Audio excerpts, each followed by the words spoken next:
અત્યારે આ તમે જોઈ રહ્યા છો કે તમે શ્રીનગરના જે પહાડો છે, હિમાચલના જે પહાડો છે, એની અંદર તમે ઊભા હોય એવું તમને આ પાછળ દ્રશ્ય દેખાઈ રહ્યું છે. તમે નાનપણમાં જ્યારે કુદરતી દ્રશ્ય દોરતા હોય એવી રાજપીપળાની સુંદરતા, પહાડો છે, પહાડોની વચ્ચેથી નીકળતો સુરત છે, વહેતી નદી છે. આ એ રાજપીપળાની સૌથી સુંદર જગ્યા કહી શકાય એવો કરજણ નદીનો હોવારો છે. તમે જુઓ તો ખૂબ સરસ ખુશનુમા વાતાવરણ છે અને રાજપીપળા ફરવા આવવા માટે બેસ્ટ સિઝન છે.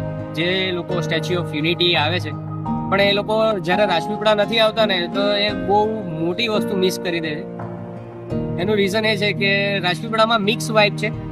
ગોવા, રાજસ્થાન, હિમાચલ એવી મિક્સ વાઇબ છે. અહીંયા પહાડો છે, પેલેસો છે, ઘણા બધા તારના ઝાડ છે, ઐતિહાસિક સ્થાપત્યો પણ છે.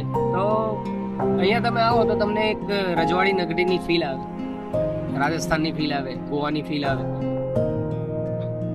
પ્લસ અહીંયા તમને પહાડો પણ જોવા મળે છે.